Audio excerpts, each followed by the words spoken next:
Happy birthday to Her Majesty Queen Elizabeth II. She is 96 today, guys, 96 years young. And so today I thought it would be a great opportunity to really share some 10 things that you may not know about Queen Elizabeth II. And I know so many people are talking about Prince Harry in the comments he made on the Today Show, and I will be doing a kind of broader video about the Sussex delusions and hypocrisy on Sunday, so keep your eye out for that. But I really today just wanted to focus on Her Majesty the Queen, because she's an incredible woman. She has reigned her country for 70 years. She has met and interacted with Winston Churchill. I mean, can you imagine the stories that this woman could tell about politicians and just all the people that she's met? Marilyn Monroe, guys, it's just so many people Her Majesty has met. And today I just wanted to take a bit of time and share with you 10 things that you may not know about her and her, and her long life. So I hope you guys find this video fun. If you guys haven't been to Royal News Network before, hi, my name is Brittany, and we do everything related to royals. That's news, gossip, fashion, jewelry, television shows, movies. We do it all here. And we have done a lot about Harry and Meghan recently, but they've been in the news a lot. But this channel is really much broader than that. And today I just want to touch a little bit on Queen Elizabeth II and share with you 10 things you may not know. All right, guys, so number one is that she was very much beloved by her grandmother, Queen Mary, and her grandfather, King George V of England.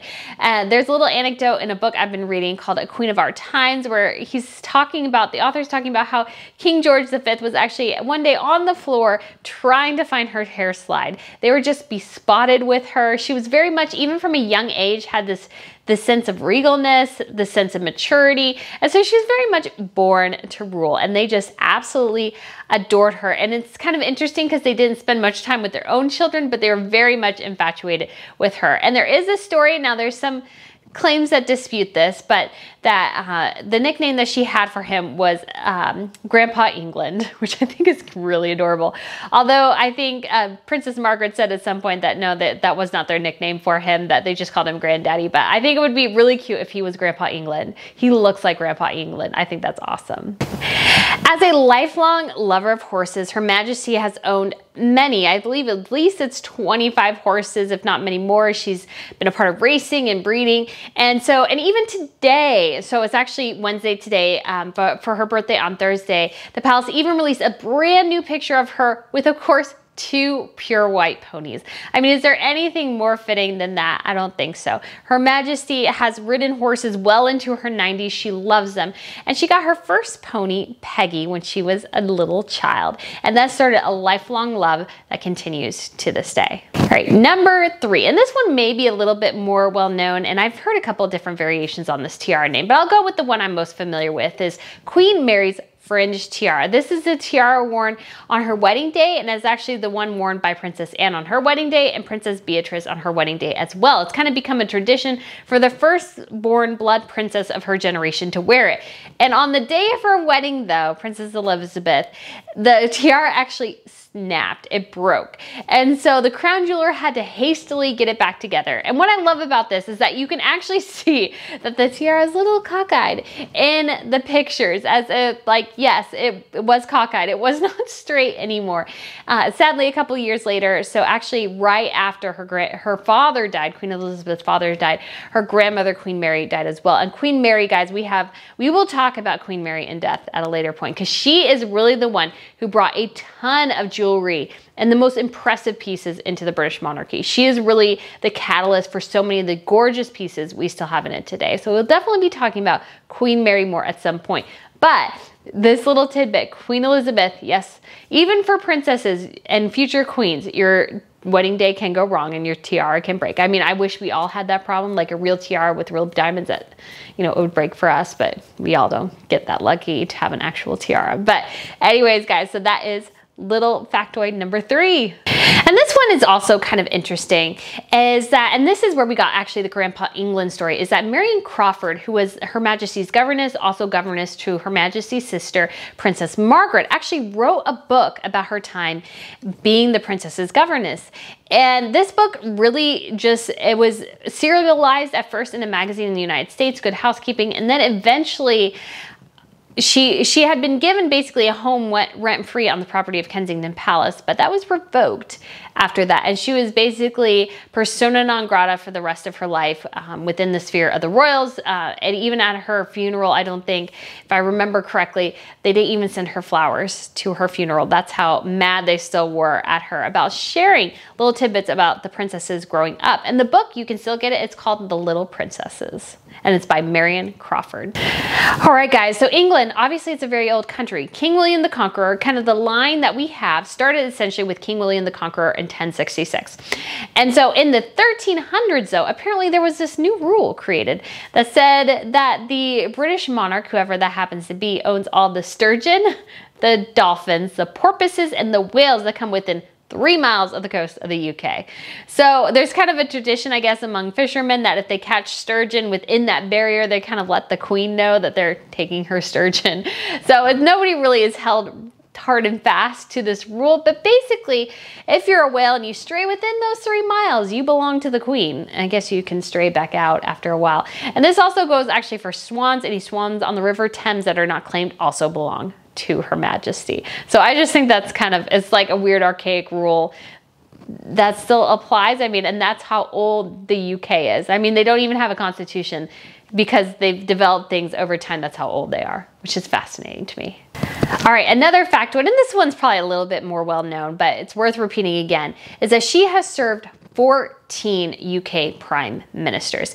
And if I remember from the book, The Queen of Our Times, is that she's actually met and been alive for every Labour prime minister that has ever existed. So she was basically alive when like the Labour Party was founded, and that's how old she is.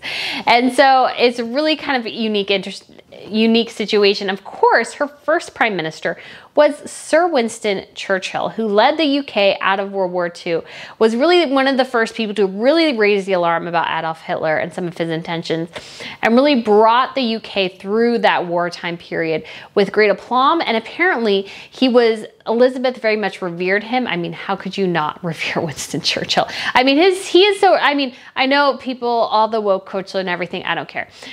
What he did for the UK kept them from being probably invaded by Nazi Germany and kept them strong in reaction to that. And so he is so revered that his statue in front of Westminster Abbey is actually electrified and or heated. I can't remember. I think it's electrified so that birds don't poop on it. Birds don't sit and poop on it. That's how revered Winston Churchill is. And it started with Her Majesty. She very much revered him, and he adored her, which I think is just so, so sweet. He kind of saw her as a daughter, granddaughter, and so he very much adored her and really tried to steer her in the first little bit of her reign.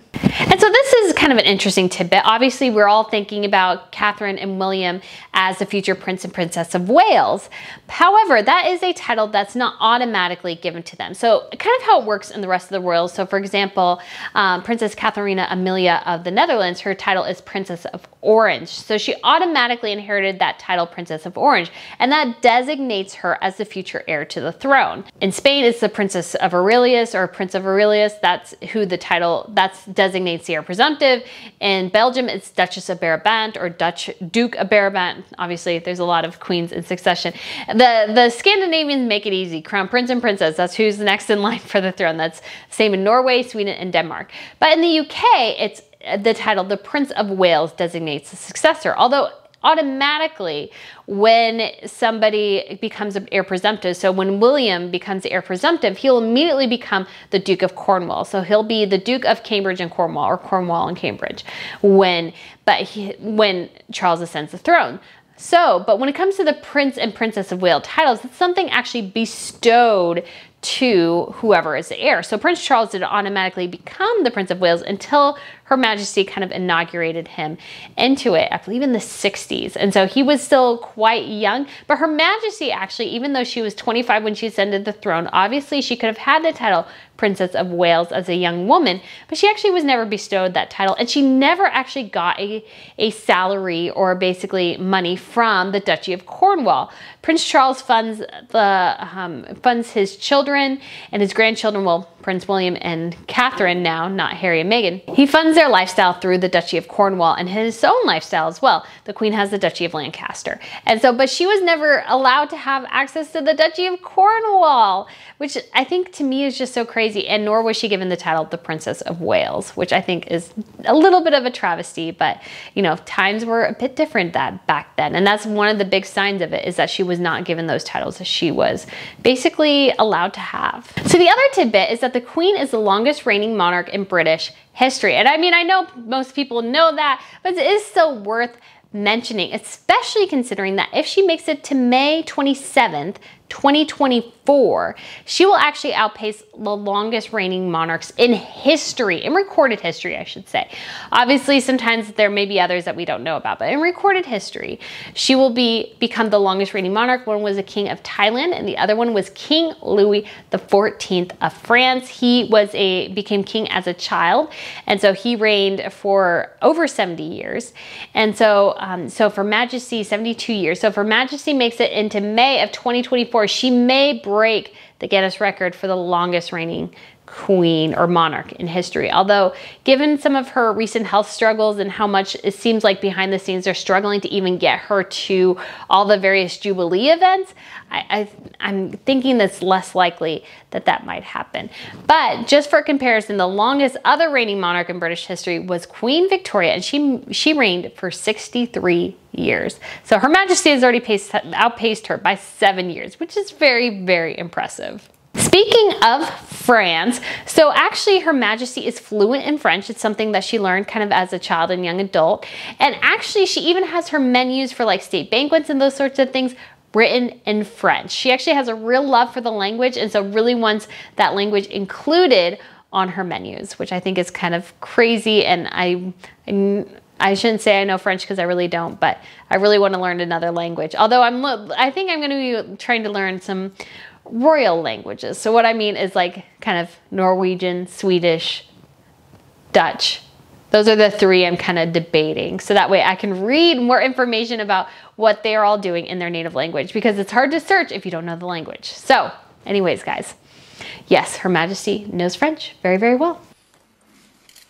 Cet anniversaire donne un sens particulier à ma visite d'État, la 4e que j'effectue en France. Pour revenir en arrière, il est l'occasion de célébrer la clairvoyance d'un accord qui allait jeter les bases d'une alliance décisive, qui aura permis à nos deux pays de traverser les turbulences du XXe siècle. And this is no surprise either, but the Queen loves Corgis. Obviously, she has a lot of Dorgies now, which are Dachshunds and Corgis, but Her Majesty the Queen has owned at least 30 just Corgis, along with a couple other breeds as well. And how she got to Dorgies is kind of interesting, because apparently one of her dogs, a Corgi, and one of her sister's dogs, a Dachshund, got together and they had little Dorgie babies. And all of a sudden the Queen was like, you know what? I kind of like that.